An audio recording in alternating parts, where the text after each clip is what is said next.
Hi, everyone. Welcome to Mom Autism Money. Today, we are going to be talking to Shalese Heard, who is also known as the Autistic Travel Goddess. Shalese is an author, YouTuber, and social media influencer who creates content primarily about traveling as an autistic adult. And in her spare time, she enjoys reading, hiking, and shopping. Now, Joyce, we talked to Shalese about a few different things. We talked to her about entrepreneurship, building a business online, using vocational rehabilitation services to build a business, and also just like all of the travel tips ever. And it was so amazing. I'm so excited to share it with you guys. She did share with us some tips on how to travel and how to do it and how to fund it. So that was like exciting to hear. Definitely. There are some smart tips too about traveling with autism and building those accommodations into your trip. I was appreciative of those too. All right, let's get into it. All right, everyone, welcome to Mom Autism Money. We are here today with Shalese Heard of the Autistic Travel Goddess, and we are so excited to have you here with us today, Shalese. I want to kick things off just by learning a little bit about your business, what it's about, how it got started, and how I've seen you growing a lot lately. So I'm just Oh, super interested to hear all about it. honestly, the craziest thing ever. This started back when, I always had a special interest for travel, and I've always been obsessed with like seeing the world ever since I got really indulged in the encyclopedias that my parents bought me. I would like spend hours and hours reading about the places I want to visit. And so I used to watch Discovery and travel channels. And I remember being in college and thinking to myself, I've got to have a job that allows me to travel. I have to have a job that allows me to incorporate the special interest. And, I was getting discouraged with the applications that I had filled out to work in my field because I got my degree in public health. And because I was really discouraged with, being autistic and trying to find a job as an autistic person, I decided and I thought to myself, well, hey, since it's, this level of frustrating, why don't I just put all of my energy in the thing that makes me passionate, the thing that I'm most passionate about, which is traveling. And so I thought, like, you know what do I have to lose? Why don't I just create this page, Autistic Travel Goddess, this website, and see what I can make of it and become a blogger, right? That it started out as something that was passion and something that I was just experimenting with. I thought to myself, I could be the next Samantha Brown, I could be the next travel host. And, the internet's going to allow me to, reach my dreams of being the next travel explorer. And I thought, why don't I go on social media and tell everyone my stories about what it's like to travel with autism? From there, I've gotten a lot of people who were inspired by my story. I've gotten speaking engagements. I actually decided to delve a little bit into coaching and talking about life as an autistic person and getting involved with personal development as well. Because of my traveling, I actually got in touch with a lot of like people who were in the coaching industry. I took, a coaching certification. And so I still do traveling and I still talk about, what it's like to travel as an autistic person and specific destinations. And I just still do YouTube in regards to that, but I also talk a lot about personal development. With that has come books that I've created. I actually have two books on Amazon right now. Musings of an Autistic Traveling Goddess and You're Too Good for That, which is a social skills book. And I'm also coming up with a dating course and I'm also coming up with like a travel book as well to get started traveling as an autistic person. So a lot has become of this thing that I thought was going to be an experiment. That's amazing, that's amazing, and I just absolutely love it. I feel like so many online businesses, we start as a passion project, and, you always hope you'll make money from it someday, but it's so awesome to see people who are actually out there doing it and making it happen and making it grow. I do wanna talk to you about all of it really, but let's just start with the money, because Joyce and I, a huge reason we've been just so excited about your content is that you don't just talk about the travel, you also talk about like travel takes money, right? Like Yes, it does. you have to Yeah. save, you have to strategize. So I'm wondering if you can tell us a little bit about how you do that. Like how do you afford to travel? I know that you did like a pretty long European trip at one point, and I'm Mhm. just wondering how you handled that. Like, did you have I don't know, I'm getting too far into it now. I'm like wanting to know, like, did you have a place you were paying rent for back home and then also you were traveling while you were in Europe, or did you give up your place for a little while and then go? I found it very hard to travel while paying rent, in a place because rent is so expensive where I live. And I always find that I get the best travel experiences and the easiest time traveling when I'm not paying rent. And so I gave up my place for a while in order to be able to travel. That's how I got started traveling. And I also, had a side business that I turned into a full time business where I rented my cars out full time on this platform called Turo. So that's what I did to earn money primarily. I did that. And Nice. of course, I also had my speaking engagement. Sometimes I would get paid to go to a location in order to, speak or offer a workshop. Something else that I did to travel to was I definitely was taking advantage of conferences, industry conferences. A lot of times, if you choose your field of study or something like that and you're a student, they'll offer you a free ticket to the conference, a free travel to the conference. The other thing that I did as well was I've gotten really like super creative about my living situation. Like in between my trips for a little while, right before the pandemic, I would actually like rent an Airbnb, something super cheap in between, because I knew I wouldn't be staying around very long. Even when I travel, one of the things that I do is like I'm always on the lookout for discounts and like budget options when it comes to accommodations and rental cars. And I always take advantage of membership discounts like AAA. I'm a USAA member, which is for military families. And the other thing that I take advantage of too is if they have student discounts or industry discounts, there's that. And actually during my time in grad school, I was a grad assistant and I also had like fellowships that I used the income from that to travel as well. I was able to do my fellowship from online and it allowed me to be able to travel anywhere in the world while doing the work. That is so incredible. And honestly, I work a lot of times with people who talk about like travel hacking, like they'll use credit card Mhm. reward points to do stuff. And that's Yeah, really creative in and of itself. But like the I'm good things at you're that as talking well. about, I have never heard before. This is Yeah. really, really cool. Like these are my hacks just because, I'm not a huge fan of credit cards because they can be, kind of it's easy to get disorganized with them. But there were times when I did take advantage of credit card points, like if they're offering a big, bonus or a big offer, then I'll take advantage of that. So there was one of my very first trips that I took. American Express was offering $400 worth of travel credit if you spent, $1,000 a month. In that first month that you opened the credit card. And so I spent that easy by paying my rent. I just paid the rent and then paid the statement balance off. And I did that and I got my points for travel. So basically I earn free points by doing stuff I already do. So that's a way to take advantage of that as well. And of course there's these super cheap flights that I would get. I use sites like theflightdeal.com and I use skyscanner.com and justfly.com tends to have the best flight deals. And I recently got involved ever since the pandemic started. I've recently started taking advantage of the super cheap accommodations to sign up for things like Hilton Honors and Marriott Bonvoy memberships so that I can get super cheap accommodations at nicer hotels. Also, another thing that I discovered was Google Flights. So if Google, say you're trying to go from Atlanta to LA, like if you Google ATL to LAX, which is Los Angeles Airport, they'll pull up the flights for, whichever dates that you're trying to go to. And if you're flexible, you can actually see the entire calendar for how much the prices will be, the cheapest prices for each day. And if you're flexible, you can get some of the best deals if you do it that way as well.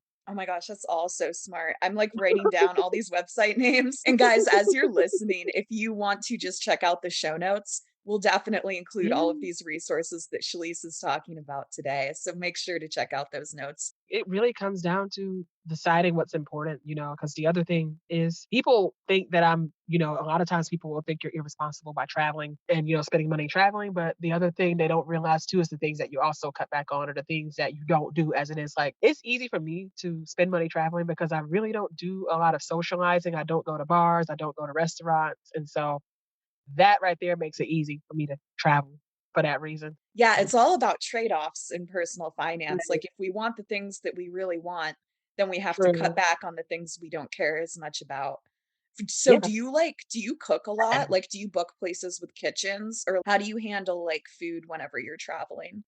I prefer to book something with the kitchen, and that's actually the main reason why I book Airbnbs when I first started traveling. It wasn't just because they were super cheap, it's because I wanted a kitchen because I'm a very picky eater when I travel, being autistic. I like to make my own meals because it gives me some sort of comfort in an unfamiliar area, making my own food and having control over what I put in the food and, having control over having something that is familiar to me. Until I discovered, Hilton Homewood Suites, which also has a kitchen, and Marriott Residence Inn also has a kitchen as well. But prior to that, I also did Airbnbs that also had a kitchen because I like to make my own meals, and not to mention, it's also cheaper. And for me as an autistic person, it's more reliable than going to a restaurant because restaurants can be very noisy and sensory overwhelming. And so I prefer the comfort of eating in my own room if I'm going to eat, or packing my own snacks I would go to a grocery store and pack my own snacks because quite frankly, I think home cooked food and homemade food tastes better than a lot of restaurant No, definitely, definitely. Now, on the other side of things, like looking at, so we know that certain strategies that you use to like save money on travel today, but I know you also have some like longer term financial goals. And I'm food. wondering whether those include travel or not. Like some of them I'm sure do incorporate that, Absolutely. but some might just be life goals. Yeah. How do you plan for those? And what are some of your personal financial goals? My financial goal, honestly, is to buy my first property before I'm 40. Like by the time I'm 40, I want to have my first house. That is my goal. Another goal that I have is to actually travel full time, like actually travel nonstop.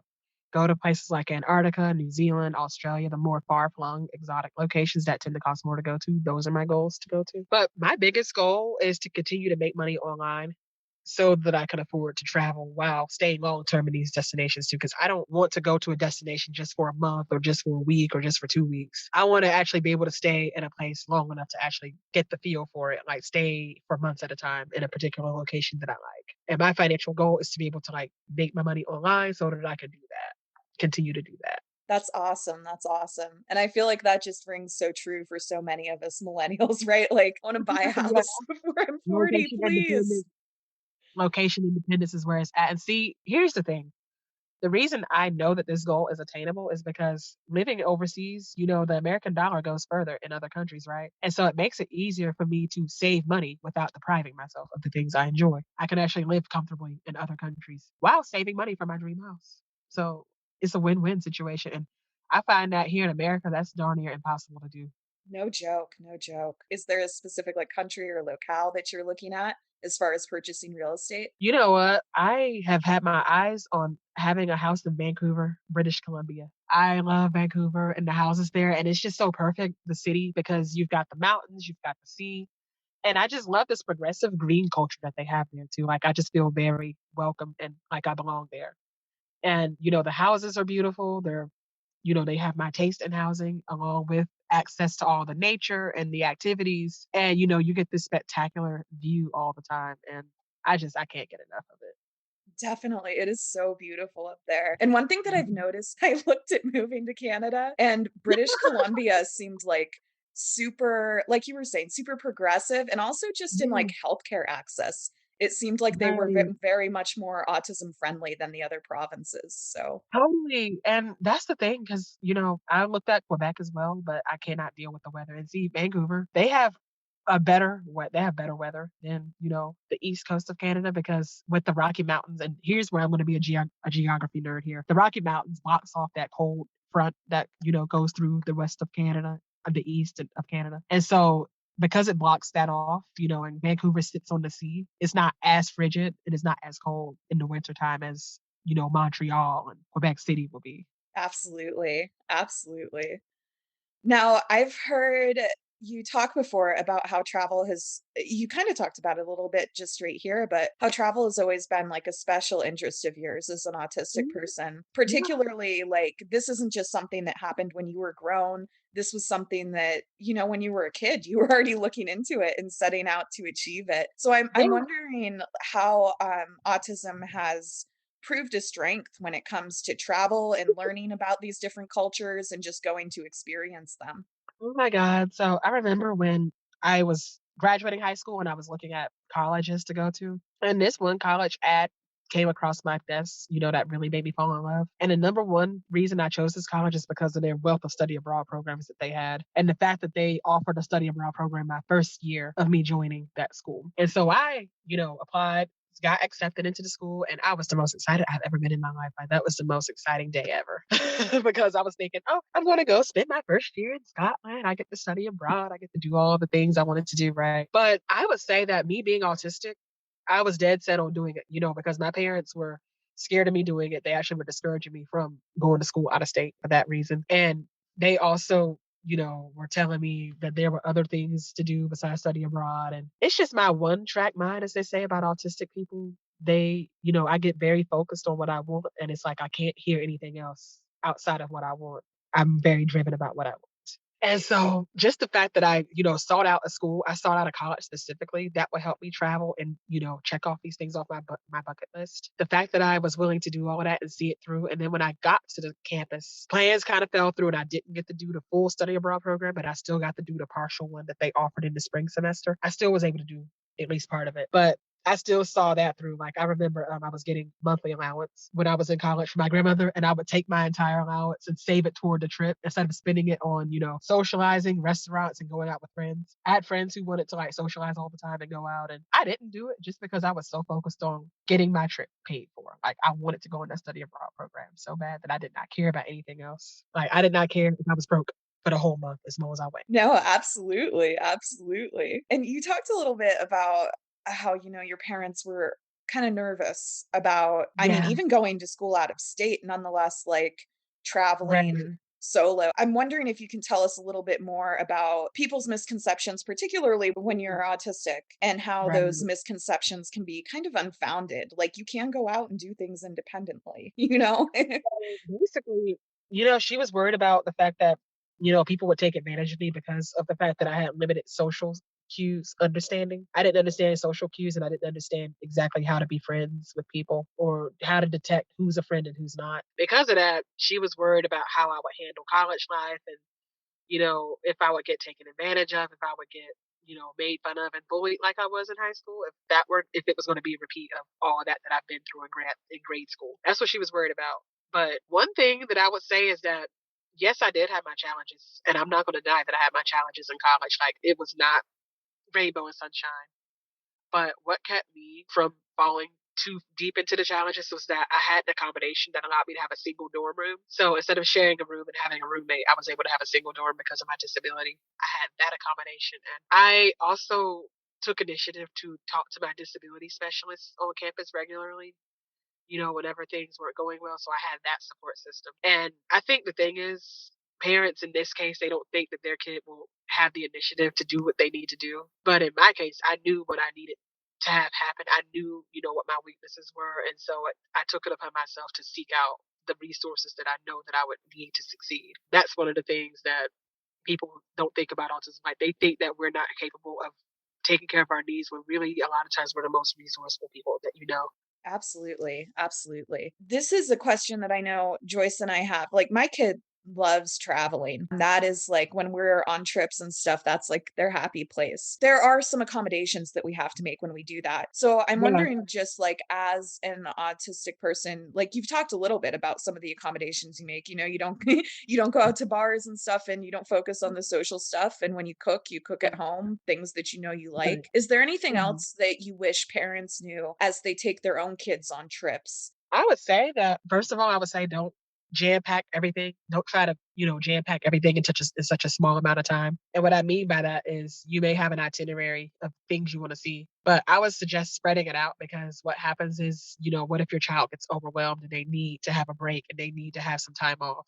Then you want to have that flexibility to be able to put something off or reschedule something. And depending on if your child is very much into routine, you may also want to be able to know the times of what you're going to see and what attractions you're going to visit and where you're going to go. You might want to have a set schedule depending on if you have a child that's very much about routine or if you have a child that needs a lot of downtime and to step away. It really depends on you knowing your child. So really what it comes down to is you got to know your child and how their personality is and how autism affects them before you can start to make accommodations for how you're going to plan the trip. And the second thing I would say as well is also definitely know your child's, sensory triggers and know their food triggers as well so that you can prepare food for them or take something with them that they'll like. Be sure that you're able to take their STEM toys with them. Be sure that you're able to, accommodate them appropriately, like go to a restaurant. If, for instance, you have a child that's sensitive to noise, make sure you choose a restaurant that's more on the quieter side, or you could choose, a place that has less bright lights or less noise or less, a hotel that has less of that going on. But it all goes back to knowing your child's triggers and knowing your child, how autism affects them and adjusting accommodations to that. Are there ever times where you're traveling and like you've got your schedule and your routine and everything, you know what you're going to do throughout the day, but then Mhm. maybe something happens. Maybe you're in an environment where you can't control all the triggers. Are there ever times where you yourself have sensory needs and you're in an environment where the only option is to self accommodate, I guess? When you run into those situations, what are some of the things that you do to accommodate yourself? I'm not sure if that's the right way to put it, but So one of the things that I do, like, okay, so there have been times I would get off a flight and it will be too late at night. And because it's too late, you've got everyone off the plane rushing and going the same direction. And it becomes super crowded in a small space because, other lanes, depending on what airport you come from, other lanes may be shut down. And so it's just that one lane to go through and everyone is going through the same lane. And it's just a lot of chaos with just that one flight that was late. So one of the things that I tend to do is I self-soothe by listening to music. Like I have my phone and my headphones on as well. And I listen to music that suits me as a way to self-accommodate. And the other thing that I tend to do is I always have water with me because somehow drinking water is another thing that helps me to reduce to overwhelming. So that's another thing that I do. awesome, awesome. Are there any things that like the airlines or the hotels or any of these venues can do, whether or not you've needed them to do anything, I don't know, but just like generally for autistic people, is there anything that people can ask for ahead of time that kind of help the crew or the staff at the hotel kind of help you meet your needs? Like I know I've done Disney with my kids before, and it wasn't it wasn't the most accommodating experience, to be honest with you. But Mhm. I called ahead and I found like, all right, these are the places we can go if we run into burnout or if we run into like this problem, we need AC or something really badly. These are the places where we can go. And so I kind of planned like with the park representatives how we could meet those needs. I guess I'm wondering just for like hotels and airlines if there's anything that they regularly do that can kind of help with the trip prep, I suppose. I would say that I've say this a lot when it comes to booking flights or hotels. See, one of the things that I'm really thankful that I've seen during the COVID pandemic is something that we have not seen before. And that is that airlines and hotels and tour companies are more accommodating and more flexible in their booking. So it used to be that once you book it, a lot of times you couldn't cancel it, or if you canceled it, it would be a huge exorbitant fee behind it. I think that they need to keep doing what they're doing, and because during the pandemic, they've actually loosened those restrictions, meaning that they'll allow you to cancel with no penalty. Flights, they'll allow you to rebook them up into a year in advance. And so I think that that does not need to go away. That needs to stay because, being autistic, if you are someone who struggles with executive functioning, you may have all of these plans to get to the airport on time, right? Or you may have all these plans to get to the hotel on time. And for some reason, if you're struggling with executive function and you end up being late and you don't make it on time, then you need to be able to have the flexibility to rebook the flight or get on the next flight with no penalty. And you also need to be able to have the flexibility that if, you're off of a flight and you're just feeling too overwhelmed to go to a tour, for instance, I would say that that tour company needs to be accommodating in the sense that they'll let you rebook it at another date, or, they'll give you a refund. Like there needs to be more flexibility first and foremost. And I also think that they need to continue with the digital check-in because Marriott and Hilton, for instance, they do this where you book the room and then you can actually check yourself in digitally without ever having to stand in line or be in front of people. And for obvious reasons, being autistic and, not always wanting to deal with people, they need to keep that. Like they better not ever change that. This needs to be permanent. My gosh, yes, that was one of the biggest things at Disney was like the first day we walked in, we had to get this disability pass, right? And the reason we Mhm. needed the disability pass was because standing in line is, sometimes a problem. But in order to get the pass, we had to stand in this massive line. To like, it was like, this is literally the accommodation that we need. And you're like forcing us to go through it. It was just like mind Right. boggling. So just that, yes, yes, yes.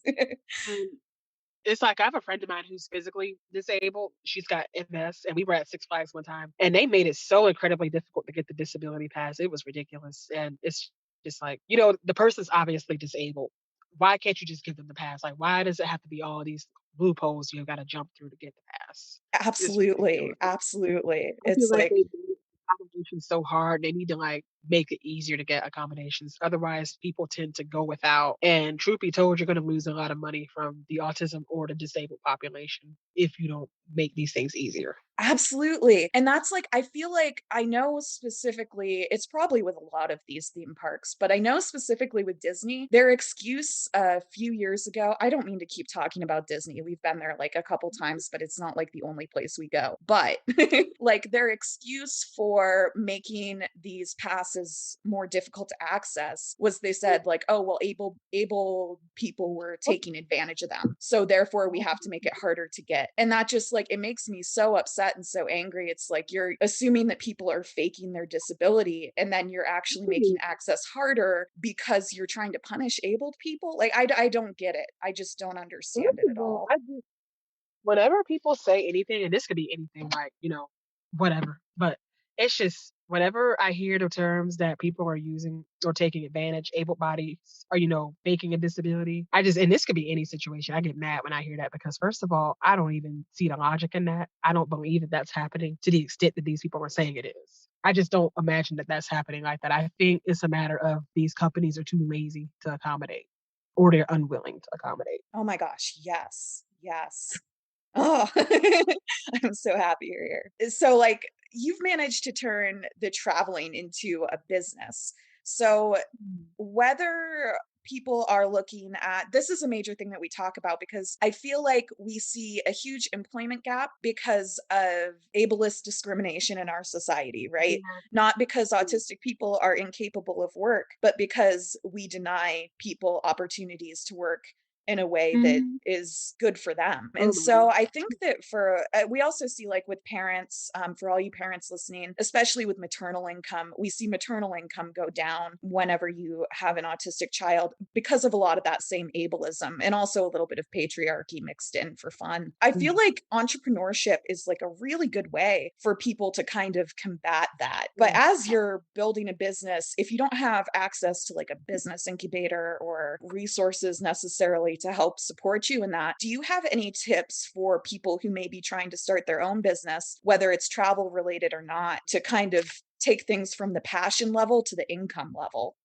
I would say be resourceful with the resources that you do have. So I had these cars. I actually had my old vehicle and I purchased a new vehicle at the time. And I actually, one night I was up, at 3 a.m. trying to figure out how to make extra money for this travel blog, right? And something in my head told me to Google renting out your cars because I was thinking if they got Airbnb rentals, they must have car rentals, right? Sure enough, I found this thing called Turo that I could rent my car on, and they call it the Airbnb of cars. It took me a while to get on it just because I thought it was too good to be true, so it took a month for me to actually try it out. I finally put my car on there, and I got my first request, and, I started making money, and that's how I was able to fund trips and actually make money while I was away. For other autistic people who don't have cars, maybe you could start by maybe selling something that you're passionate about, like maybe you're talented at decorating clothes, right?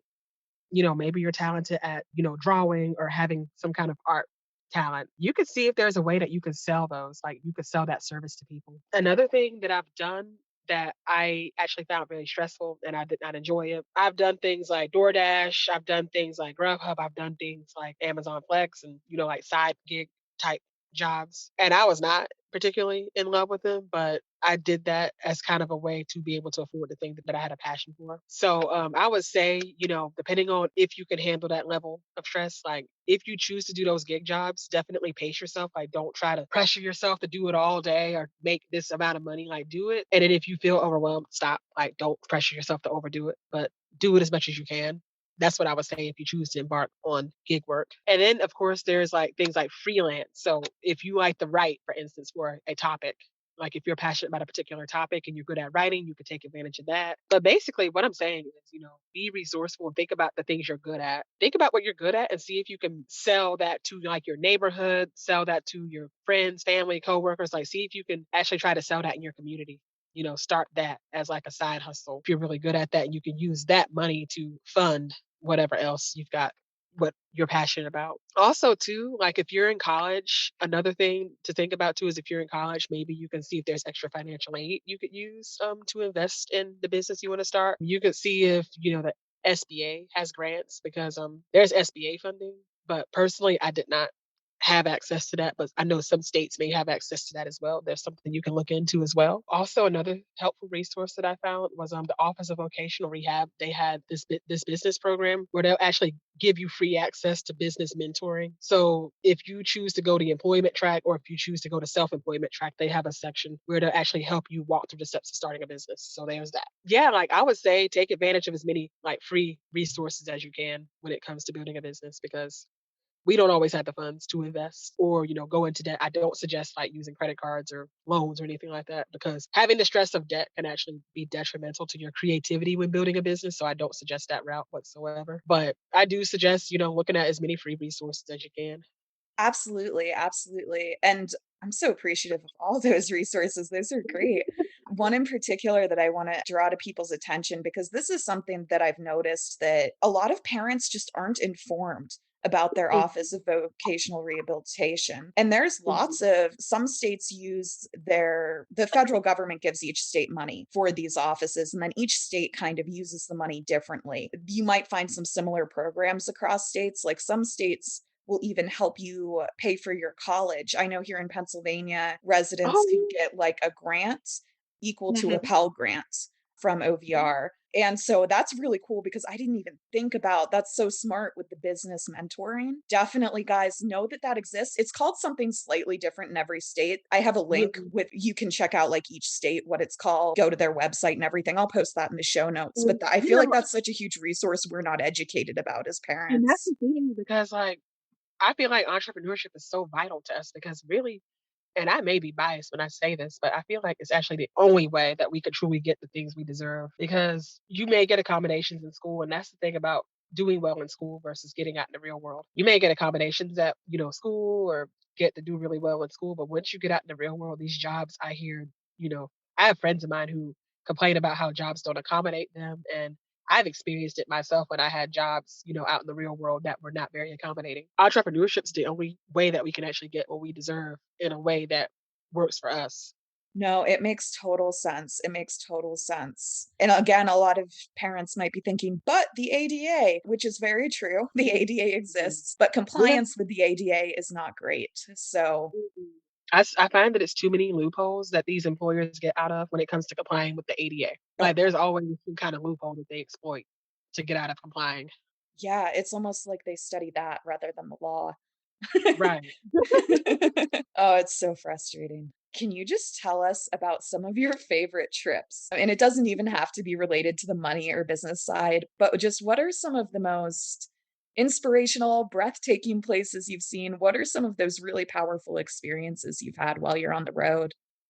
First of all, I love Iceland, and this is where my geographic nerd comes in. I love Iceland because of the fact that it is like a scientifically magical place because I love how it sits on two continental plates. You can see the obviousness of the fact that it sits on North American and the European continental plate. So, it sits on two continental plates and you can actually see the difference in the landscape because of that. It's got all the geysers, it's got all of the the streams that divide the continental plates. Like it's very, very it's like stepping into a science book because you'll see like the geysers and the geothermic activity active, very much active right before your eyes in the most random spots too.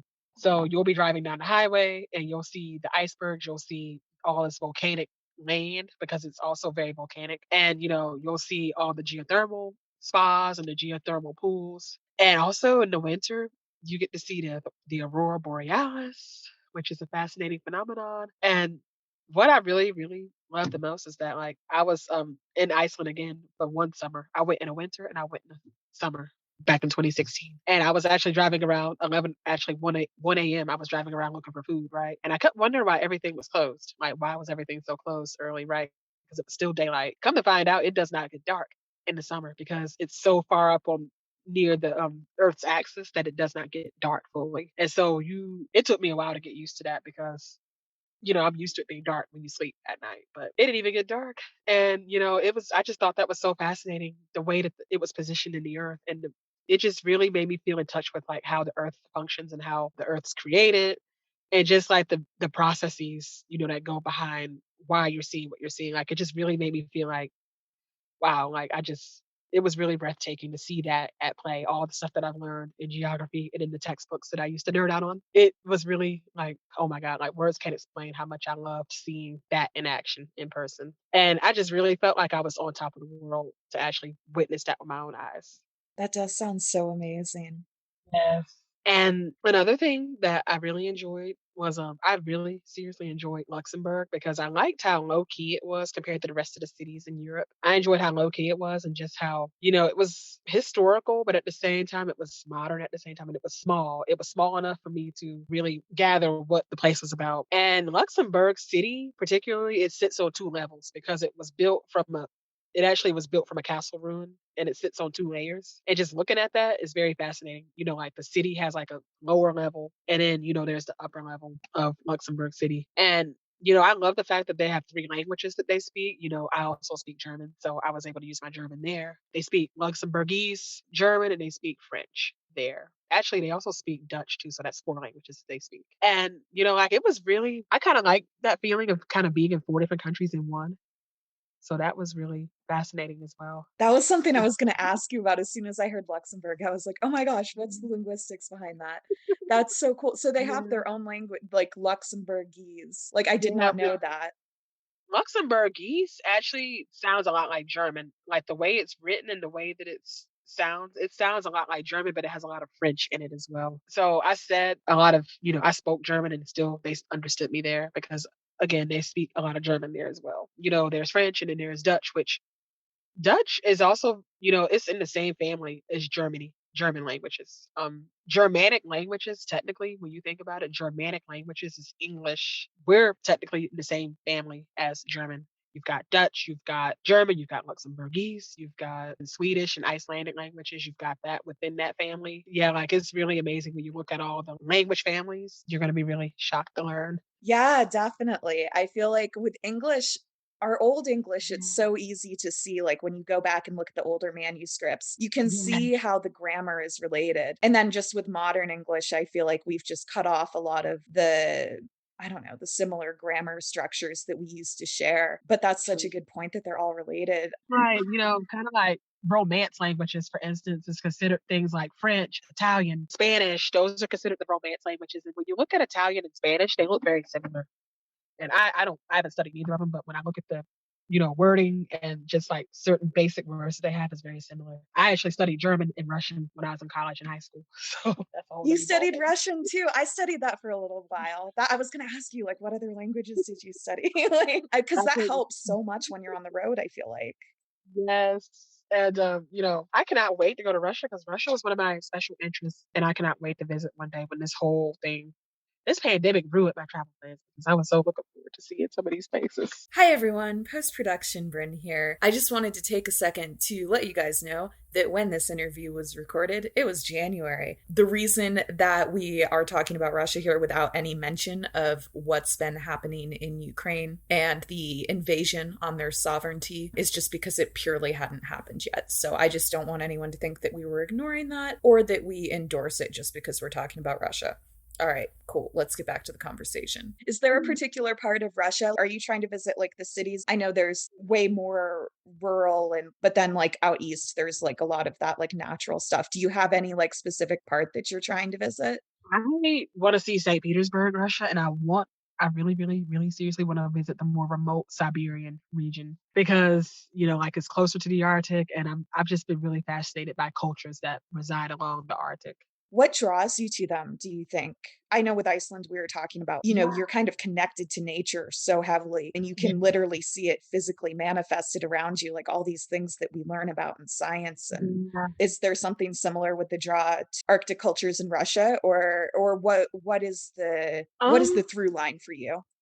I remember I was writing someone asked me this years ago and I actually wrote in my journal, in my diary about this, and I'm about to give you guys a diary entry of mine from years ago. But I was saying how I remember, sitting around thinking about Greenland and Antarctica and, all the places along the Arctic and the Antarctic Circle. And, just like when I think about everything we've learned about in history, it's kind of like Europe and Africa and all the countries that are, in the middle. They've all just kind of been interconnected in some way, and they've all had a lot of chaos and stuff like that. And I think about the Arctic as kind of being peaceful and kind of being to themselves and reserved. Like I kind of feel connected to that because I almost feel like they're similar in personality to me. For instance, Antarctica is considered quirky because like you've got all the different cultures from around the world. And it's just, all the scientists that come from the different countries that go and get stationed in Antarctica. To me, that's just really quirky that they don't really have any rules or regulations because they're kind of their own person, separate from everyone else. And it's the same thing I think about with Greenland and Antarctica. I just kind of feel like the remote places tend to be more reserved and they don't get involved in too much of the conflict that goes on in the world. And that's what makes me admire them. Yes, I like the fascination of the earth. Being on the edge of the earth is very fascinating, but I definitely am impressed with how they tend to stay to themselves. Now, this is a very separate subject. We're going to transition here a little bit, but I did want to ask you before we go, because I've seen different articles and stuff that you've been featured in. And one thing that you've spoken about before is how when you were very young, you were nonverbal and you went through speech therapy and all of that. I'm wondering if parents have nonverbal children who are going through that similar journey, what can they do to best support their kids? Or what really helped or would have helped you as you were going through that process? One of the things that's helped me is I really think that I've had, speech therapy that's helped me to break down things, like phrases that I didn't understand that were commonly used. I'm glad that I was in speech therapy so that I could understand a lot of the phrases that people, were speaking, and I was able to communicate better as a result of being taught how to understand what was being said to me. In general, I think that because I was nonverbal, I think that it's good for the parents to work with the kids on ways to communicate if they're not able to communicate verbally. Maybe there's a way that they can do so non-verbally, whether it be writing or, pointing, or maybe you can pay attention to certain bodily movements that they may have when they're hungry, for instance, or when they have a need. So I would say like pay attention to nonverbal cues, if that makes any sense. Like learn what your child is saying when they're not able to speak, learn what it is that they do to communicate what they need. My mother said when I was hungry, she said I would always go to the fridge and like just open it in order to say that I'm hungry. And so she picked up on that by looking at my patterns. I really think it's important to be open minded because I think, especially in my generation, people my age and, older, we come from a generation where parents were taught to believe that we were just being non compliant and we were just being spoiled and we were just being unruly. But I'm so glad that it's come a long way that, now that it has been when I was younger. I wish that we had the understanding that we have now because that would have spared a lot of us so much pain and so much misunderstanding if we had the kind of understanding that there is now. But I would just say, don't listen to things like that. I would say continue to like get educated and be open minded. Be open minded to the fact that your child may not be defiant, that they could just be trying to communicate something that they're having a hard time articulating. Speech is definitely one outcome, and it might be the one that you as a parent are most comfortable with because it's the way you communicate, but that Mm, doesn't mean that it's any better or worse than if your child communicates through, like you were saying, writing or a communication device, or even just learning, like you were talking about the patterns. Is your child, trying to draw you towards something to communicate a need? Those things are equally valid. And I think the sooner we recognize that, maybe we can start inflicting less damage. um, because I can't tell you like how many of us in our generation, because parents and doctors and authority figures, teachers, there was this idea that kids who didn't comply that way were defiant. And because of that, like a lot of us grew up with PTSD because we were disciplined for doing things that we didn't even mean to do or doing things that wasn't really wrong. But it's just that we had trouble communicating it or articulating it. And so like you can just imagine a lot of people have had PTSD behind that. and I imagine it's got to be like, just because somebody doesn't communicate with speech doesn't mean that they don't understand what you're saying. Right. And so I would imagine there's got to be a lot of frustration just living in this world and not having the resources you need to like communicate those needs. I imagine that in and of itself has got to be traumatic, even before people's reactions to you. The reactions are not okay. Yeah, it doesn't. And then the thing is, like, when you have that trauma of being misunderstood, it also causes you not to have good boundaries and relationships. It causes you to move through the world, seeking understanding and seeking validation in ways that aren't healthy. When, you have a child that grows up in an environment where they're not understood or they're chastised for being themselves, it's a dangerous game because, they grow up and they get involved in toxic relationships because they think that that's normal. They grow up and they think that, they have to always, ask for validation to be themselves, or that they always have to ask for permission, or they grow up being afraid to be assertive because they're afraid of being rejected in some way or being outed or ostracized because of who they are. So they grow up with kind of an unhealthy sense of self-esteem. Absolutely. This is a recurrent theme that I'm noticing. Last season, we talked to a woman named Marenike, and we talked to her about teaching some of these boundary setting skills across a whole swath of areas because it feels like a lot of the therapies and a lot of the ways that we treat our kids, it actually ends up, just like you were saying, it can end up like leading to toxic relationships, or I have to accommodate everybody else so I can like fit in, right? Or whatever. And so she was talking about just like actively going through and teaching children that it was okay to draw those boundaries and how to kind of do that. But that makes me so sad to hear. But I appreciate you sharing it because it's really important to know.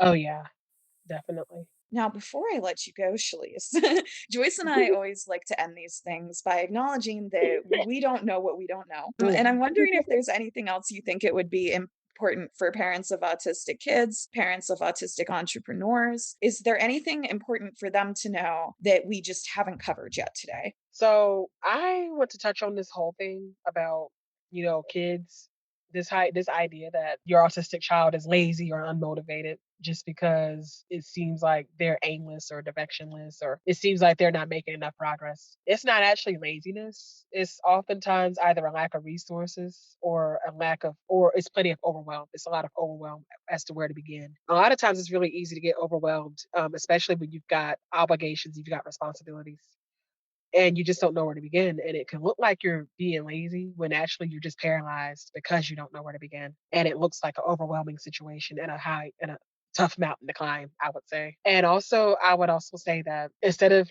thinking that your kid is unmotivated and lazy, I would also suggest maybe you should talk to them about where they want to be, and maybe you should try to help them figure out how to get there and where to get the resources, and actually help them find a structure that works for them, like actually help them develop a structure, because it's real easy to be dismissive when you see someone who you think is not making enough progress, or when you think that someone is, it looks like they're not doing anything, but in actuality they're doing the best that they can mentally, and it's draining. So I definitely would say, try to be more understanding with that it's a lot more to it than what it looks like.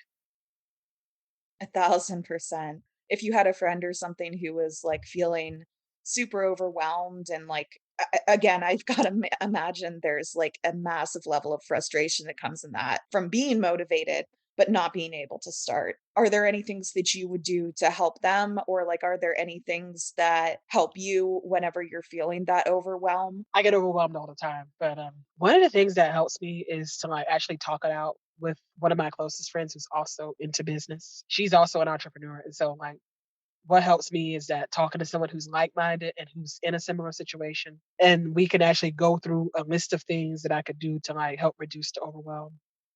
And so that's something that I find to be helpful. She kind of calms me down and I can go through a list of things that I could get done or things that I could take today. And then something else that helps me too is like when I'm reminded that Rome wasn't built in a day, and that all I got to do is take a step today, take small steps at a time, take small steps each day to get to the goal.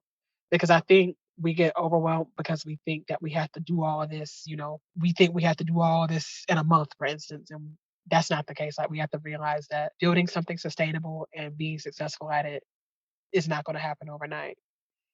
And so once we realize that and we're reminded of that, and we realize, that we're not failures just because it takes us longer, that also can reduce the overwhelm as well. Oh my gosh, yes. I saw this quote recently that was like, I'm so sorry to whoever said it because I don't remember where to attribute it, but it was like, if you want to do something fast, do it yourself. But if you want to build something that lasts and go far, build with somebody else. And I Right. think that's just so useful for everyone. But it sounds a lot like what you're saying too, is just And like I've had to learn that support each too. other. Over the years, I've had to learn that, my mother always taught me that you don't live in this world by yourself.